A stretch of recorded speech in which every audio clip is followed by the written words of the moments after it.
जय हिंद दोस्तों, स्वागत आप सभी का विजडम एजुकेशन पे। आज 5 जनवरी 2021 है। दैनिक जागरण के राष्ट्रीय संस्करण का कंप्लीट न्यूज़ एनालिसिस करेंगे जो यूपीएससी, स्टेट पीसीएस या किसी भी वनडे एग्जाम के प्रीलिम्स, मेंस और इंटरव्यू तीनों ही पर्सपेक्टिव से इंपॉर्टेंट होगा। ओके, डिस्कशन स्टार्ट करते हैं। ओके, फर्स्ट पेज पे जो फर्स्ट न्यूज़ है वो है टीकाकरण को लेकर के, वैक्सीन को लेकर के।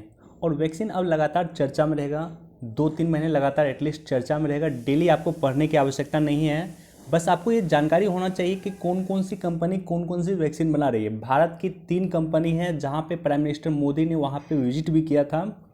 एक कोविशील्ड है और एक कोवैक्सीन है। ये दोनों ही वैक्सीन को मंजूरी मिल चुकी है। भारत की टोटल 3 कंपनी है जो वैक्सीन निर्माण के काम में लगी हुई है, बना रही है, जिसमें 2 को ऑलरेडी मंजूरी मिल चुकी है। एक कोवैक्सीन है, एक कोविशील्ड है, राइट। तो डेली आपको पढ़ने की आवश्यकता नहीं है, बस आपको जानकारी होना चाहिए कि कौन कौन सी कंपनी क्या क्या बना रही है। इसके बारे में बेसिक इन्फॉर्मेशन आपको ज़रूर होना चाहिए। अब देखो, इसी तरह से किसान को लेकर के मुद्दा लगातार चर्चा में था। कल भी मीटिंग हुई है, कल भी कोई आउटपुट नहीं निकल पाया है। सरकार और किसान के बीच में वार्ता हुई, कोई आउटपुट नहीं निकला, तो इसलिए आपके लिए इम्पॉर्टेंट नहीं है। बहरहाल आपके लिए इम्पॉर्टेंट यह है कि किसान को लेकर के सरकार ने जो 3 बिल पारित किया था, 3 अधिनियम बनाया था, वो अधिनियम क्या है, उसका क्या प्रोज है, क्या कॉन्स है, उसका क्या सकारात्मक पक्ष है, क्या नकारात्मक पक्ष है। अब देखो, ये जो न्यूज़ है, अगर इस न्यूज़ को नॉर्मल रूप में देखोगे तो बिल्कुल इम्पॉर्टेंट नहीं है। बेनामी संपत्ति मामले में वाड्रा से 9 घंटे पूछताछ। वाड्रा कौन है? कांग्रेस अध्यक्ष सोनिया गांधी की जो है दामाद है। तो ये पॉलिटिकल न्यूज़ हो जाता है जो आपके लिए इम्पॉर्टेंट नहीं है, बिल्कुल इम्पॉर्टेंट नहीं है। लेकिन चूंकि इससे पूछताछ किसने किया, जो पूछताछ करने वाली संस्था है वो ईडी है, प्रवर्तन निदेशालय है, इसलिए ये संस्था काफ़ी इम्पॉर्टेंट है। न्यूज़ इम्पॉर्टेंट नहीं है, लेकिन ये जो संस्था है ये काफ़ी इम्पॉर्टेंट है। अब आपको ये एक इम्पॉर्टेंट फैक्ट आपको समझना होगा, एक इम्पॉर्टेंट बात आपको समझनी होगी कि ये जो ईडी है, इसकी स्थापना 1956 में किया गया था। फेरा एक्ट के द्वारा इसकी स्थापना किया गया था और बाद में फेरा एक्ट फेमा एक्ट बन गया। तो सबसे इम्पॉर्टेंट फैक्ट आपको याद रख लेना है कि ये जो संस्था है, ईडी है, इन्फोर्समेंट डायरेक्टरेट है, प्रवर्तन निदेशालय भी इसे कहा जाता है। ये संस्था सिर्फ 2 एक्ट का उल्लंघन होता है तभी एक्शन लेती है। एक FEMA act, foreign exchange management act 1999, और एक है prevention of money laundering act. यानी ये 2 एक्ट का उल्लंघन होगा तभी ये संस्था जाकर के एक्शन लेगी, अदरवाइज ये संस्था एक्शन बिल्कुल भी नहीं लेगी। यानी अगर रॉबर्ट वाड्रा से पूछताछ हुई है, इसका मतलब है कि इन दोनों एक्ट के उल्लंघन इन्होंने किया होगा, इसी के कारण इससे पूछताछ हो रही है।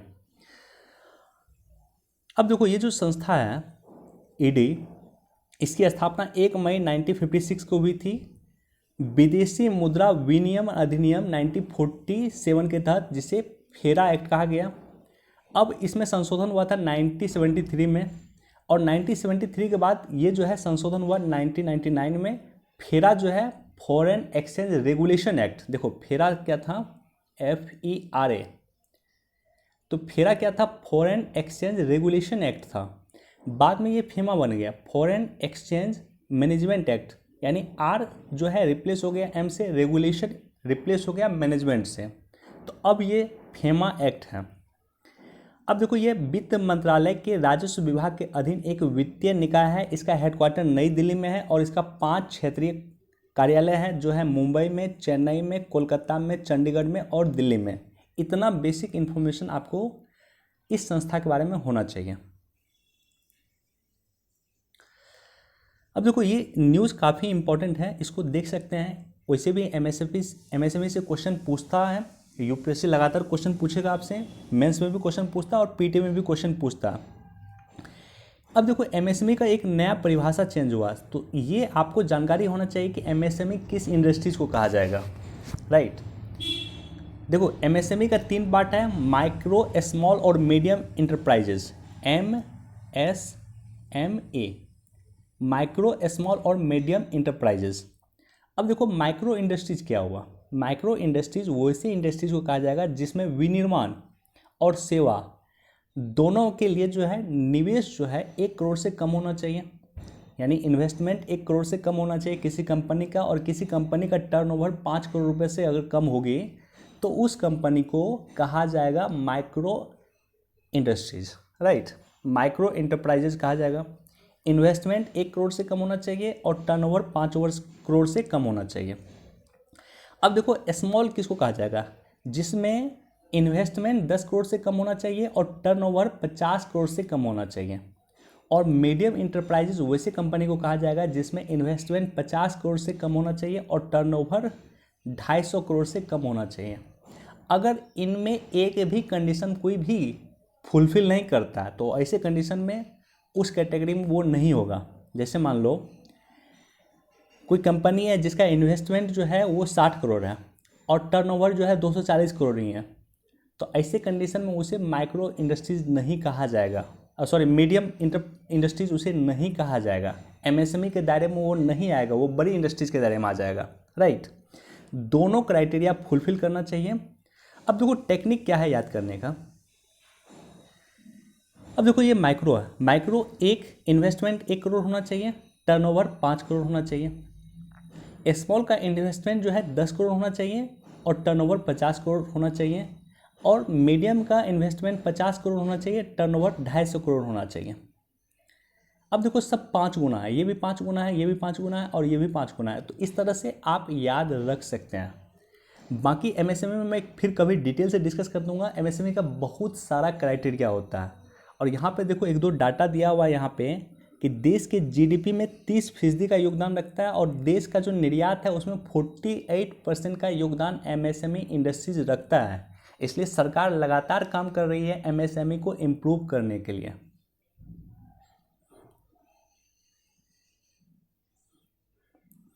अब देखो ये काफ़ी इंटरेस्टिंग टॉपिक है कि ट्रायल के दौरान पशुओं की जब्ती का नियम वापस ले सरकार। अब देखो एक एक्ट है देश में, एक कानून है पशुओं को लेकर के, इस कानून का नाम है पशु क्रूरता निवारण अधिनियम। इस कानून के तहत अगर आप किसी पशु पे अत्याचार करते हैं और ऐसे कंडीशन में सरकार क्या करेगी, सरकार मतलब पुलिस क्या करेगी, उस पशु को जब्त कर लेगी ट्रायल के दौरान। तो सुप्रीम कोर्ट का कहना है कि पशु ठीक है, मतलब ट्रायल के दौरान आप जब्त नहीं करें। अगर मान लेते हैं कि आप पे इल्ज़ाम लगता है कि आप अपने पशु के साथ क्रूरता जैसा व्यवहार कर रहे हैं, ऐसे कंडीशन में सरकार आपके पशु को ट्रायल के दौरान जब्त कर लेती है। तो सुप्रीम कोर्ट का कहना है कि ट्रायल के दौरान जब्त ना करें, जब उस पर इल्ज़ाम साबित हो जाए कि हाँ सही में वो क्रूर अत्याचार कर रहा था अपने पशुओं के साथ, तब आप जब्त कर सकते हैं, अदरवाइज आप जब्त ना करें। ट्रायल के दौरान पशुओं को जब्त ना करें क्योंकि एक व्यक्ति के लिए पशु सब कुछ होता है, राइट। एक व्यक्ति के लिए पशु उसकी जीविका का माध्यम होता है, इसलिए ट्रायल के दौरान नहीं करें। क्योंकि ट्रायल एक्यूजिशन किसी पे भी लगता है, आरोप किसी पे भी लगता है, जब आरोप सिद्ध हो जाए तब आप जब्त कर सकते हैं, अदरवाइज आप जब्त ना करें। अब देखो यहाँ पे जयशंकर के कोलंबो दौरे में उठेगा कंटेनर टर्मिनल परियोजना का मुद्दा।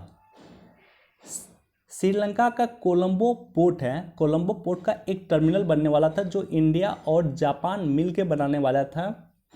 बाद में श्रीलंका, इंडिया और जापान दोनों को इस टर्मिनल के से बाहर कर दिया, यानी भारत अब वहाँ पे टर्मिनल नहीं बनाएगा, राइट। तो उसी को लेकर के फिर मुद्दा उठेगा कि आपने हमें क्यों बाहर किया, आप हमें मौका दीजिए, हम आपके यहाँ कंटेनर टर्मिनल डेवलप करेंगे, पोर्ट डेवलप करेंगे। इसको पढ़ लेना। देखो मैं जो न्यूज़ डिस्कस कर रहा हूँ एटलीस्ट उसको एक बार आप अच्छे से पढ़ें। लिंक इसका, ये जो पीडीएफ है इसका पीडीएफ आपको मिल जाएगा हमारे टेलीग्राम चैनल पे, और टेलीग्राम चैनल का लिंक आपको डिस्क्रिप्शन में मिल जाएगा। अब देखो ये न्यूज़ भी काफ़ी इंपॉर्टेंट है कि आर्कटिक के लिए नई नीति बनाने पे जुटा भारत, और ये भी काफ़ी इंपॉर्टेंट है कि सेकेंड के अरबवें हिस्से को मापने में सक्षम हुआ भारत। जो माइक्रो सेकेंड होता है, मिली सेकेंड होता है, इसको जो मापा जाता है वो मापा जाता है नेशनल एटॉमिक टाइम स्केल से, यानी एटॉमिक घड़ी होता है उस घड़ी से नापा जाता है माइक्रो सेकेंड को। तो इसको भी ज़रूर एक बार देखें, भारत के लिए बहुत बड़ा अचीवमेंट है यह।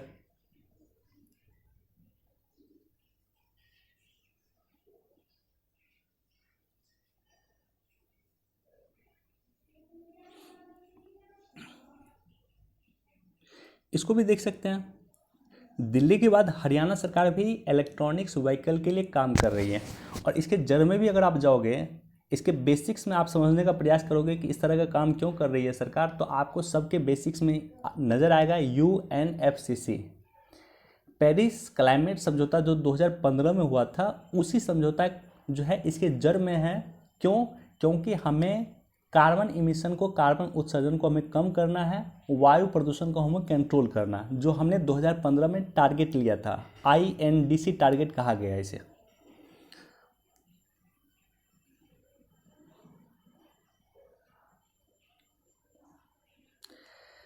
इसको जरूर देखना आप लोग। इस तरह का प्रत्येक दिन दैनिक जागरण में इस तरह का कुछ टॉपिक दिया रहता है, उसको कट करके मैं टेलीग्राम चैनल पे अपलोड कर देता हूँ। ज़रूर इसको आप लोग अच्छे से देखें, एक पूरा का पूरा टॉपिक आपको क्लियर हो जाएगा। ये जो टॉपिक दिया हुआ, ये महिलाओं को टॉपिक लेकर दिया हुआ, काफ़ी डाटा यहाँ पे दिया हुआ जो आपको काम देगा, मेंस में काम देगा, आपको इंटरव्यू में काम दे सकता है, आपको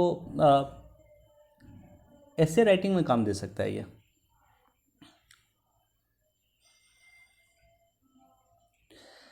अब देखो, ये जो न्यूज़ है ये बिल्कुल इम्पोर्टेंट न्यूज़ नहीं है, लेकिन मैं आपको कुछ पॉइंट इम्पोर्टेंट आपको बताना चाहता हूँ। हालांकि इसको पढ़ना आप लोग। पाकिस्तान में जो है एक टेम्पल को तोड़ा गया, कोई नई बात नहीं है, पाकिस्तान में पहले भी टेम्पल को तोड़े गया। अब देखो, वो जो टेम्पल था वो एक शक्तिपीठ कर सकते हो, शक्तिपीठ टाइप का था। जैसे हमारे यहाँ गोरखपुर टेम्पल है, तो गोरखपुर के बाद जो है महादेव का वो दूसरा टेम्पल माना जाता है जो शक्तिपीठ है या उसी के कैटेगरी का है। अब देखो, सबसे इम्पोर्टेंट क्या है, भारत में भी जो है बाबरी मस्जिद को तोड़ा गया था। 1992 में बाबरी मस्जिद को तोड़ा गया था, जो एक गलत कदम था, अच्छा कदम नहीं कर सकते हैं।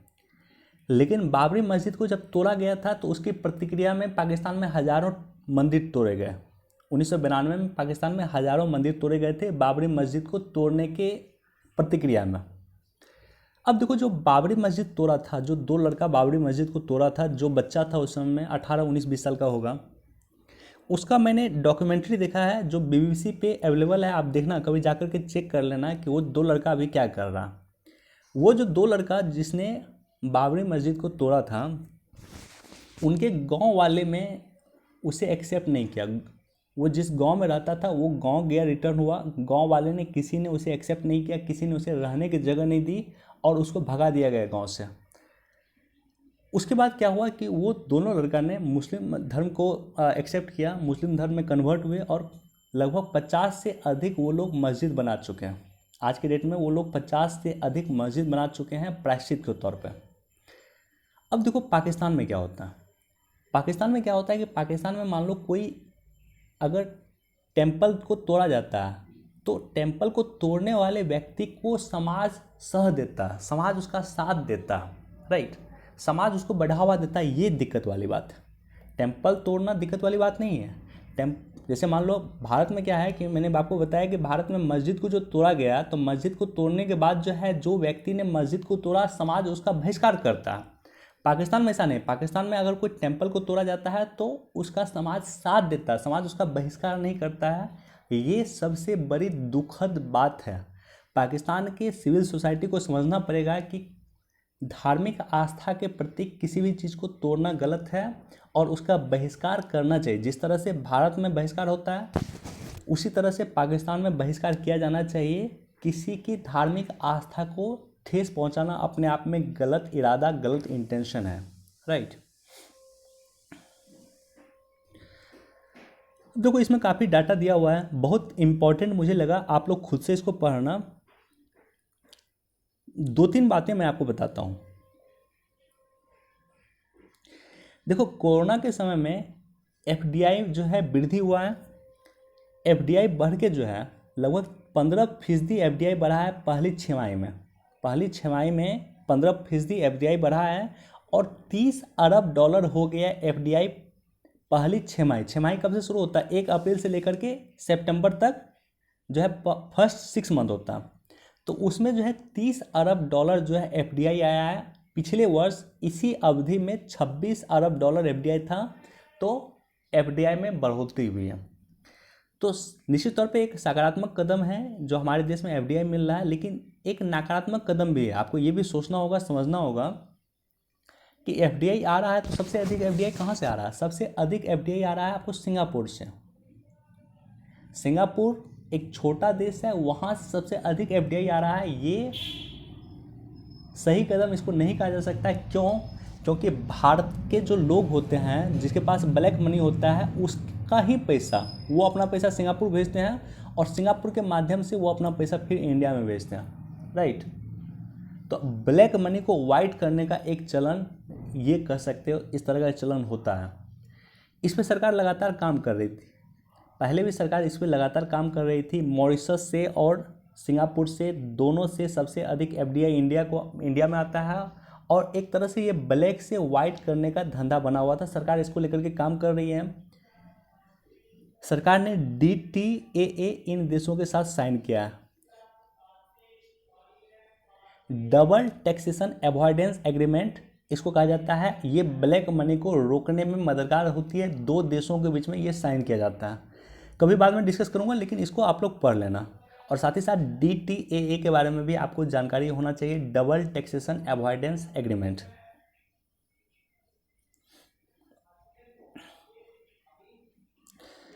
अब देखो, धर्म आधारित शिक्षा में सामयिक बदलाव। अब देखो, असम में क्या हुआ है कि असम में एक जो है कानून पारित किया गया है। इस कानून का नाम है असम निरसन विधेयक 2020। इसको असम के विधानसभा ने पारित कर दिया। इसके तहत दो कानून को निरस्त किया गया। पहला, असम मदरसा शिक्षा अधिनियम 1995, और दूसरा, असम मदरसा शिक्षा कर्मचारियों की सेवा तथा प्रांतीयकरण और मदरसा शैक्षणिक संस्थानों का पुनः संगठन अधिनियम 2018। इन दोनों कानूनों को निरस्त किया गया। अब सिंपल भाषा में इसको समझो। अगर आप इस न्यूज़ को पढ़ोगे तो आपको पता चलेगा कि मुस्लिम धर्म में जो है अभी भी सबसे कम शिक्षा का परसेंटेज भारत में जो है वो मुस्लिम धर्म में है, और सबसे अधिक आपको है जैन धर्म में। क्वेश्चन यहाँ से भी पूछा जाता है। अब मुस्लिम धर्म में शिक्षा का जो सबसे न्यूनतम स्तर है, जो एससी एसटी से भी कम शिक्षित है मुस्लिम समाज हमारे, जबकि हमारे देश के जो पहले शिक्षा मंत्री हुए थे वो एक मुस्लिम थे, राइट।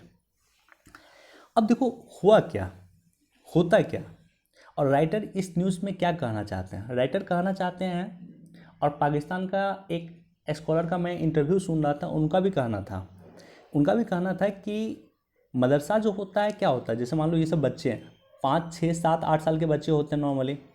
अब उनको धार्मिक शिक्षा आप देते हैं, तो ऐसा नहीं करें। आप एक काम करें, उसे नॉर्मल एजुकेशन दें, साधारण शिक्षा दें, जो सामान्य शिक्षा है वो दें। मैट्रिक तक कम से कम उसे सामान्य शिक्षा दें। मैट्रिक यानी 15 वर्ष के एज तक। 15 वर्ष के एज के बाद जब वो मैच्योर हो जाएगा, जब उसे खुद लगेगा कि मुझे जो है मौलाना बनना है, तो वो ठीक है, मदरसा उसको भेजा जाए या ऐसे स्थल भेजा जाए जहाँ वो अपने धर्म का नॉलेज ले सके।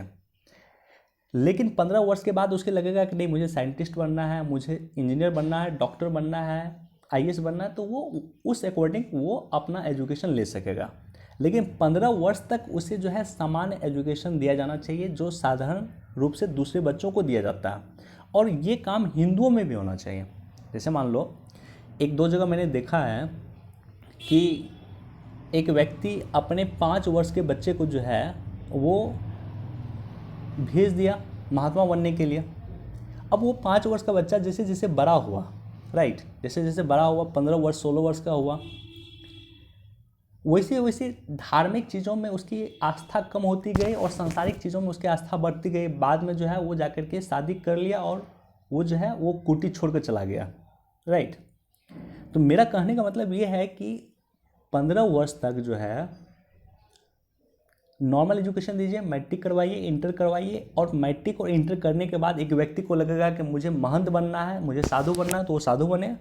और उसे लगेगा कि नहीं, मुझे जो है स्कॉलर बनना है, इस्लामिक स्कॉलर बनना है, मुझे मौलाना बनना है, तो वो उसके अकॉर्डिंग वो व्यवहार करे, उसके अकॉर्डिंग वो काम करे। इस एडिटोरियल के बेस में भी यही बात दिया हुआ है। इसको पूरा जब आप पढ़ोगे तो यही चीज़ दिया हुआ है। और मेरा भी ये फॉर्मली बिलीव करना है कि एक छोटे से बच्चे को धार्मिक एजुकेशन नहीं दिया जाना चाहिए। 5 वर्ष, 6 वर्ष, 7 वर्ष, 8 वर्ष, 10 वर्ष, 12 वर्ष का बच्चा क्या धार्मिक एजुकेशन ले पाएगा, क्या उसको धर्म की समझ होगी? तो ये बिल्कुल गलत नीति है।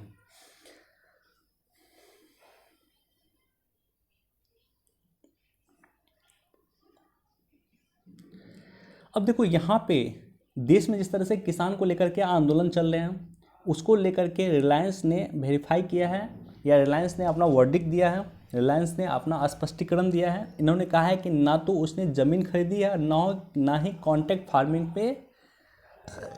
फार्मिंग कर रहे हैं किसानों के साथ। तो कॉन्ट्रैक्ट फार्मिंग का भी उनका इरादा नहीं है और ना ही ज़मीन खरीदने का इरादा है।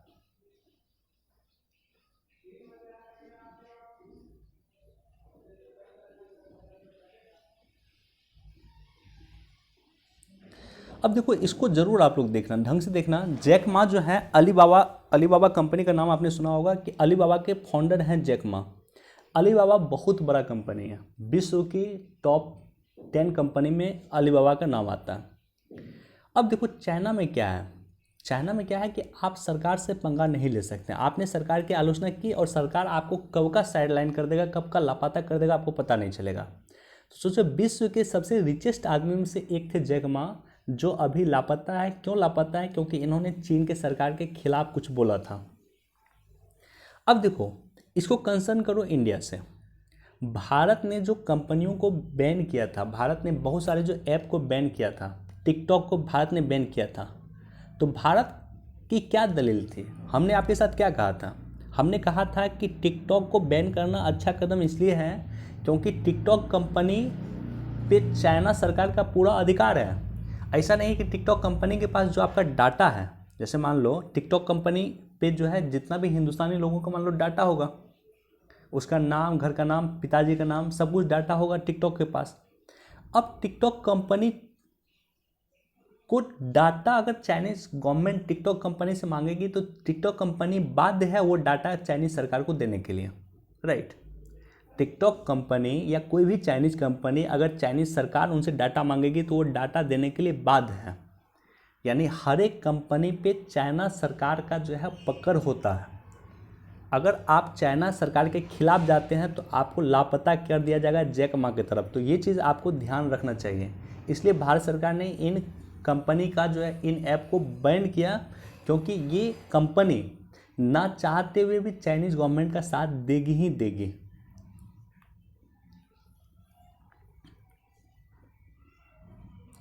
इसको भी एक बार जरूर देखें आप लोग। ओके, इतना ही न्यूज़ था। वीडियो देखने के लिए धन्यवाद। Thank you so much. Please do like, share and subscribe. Thank you.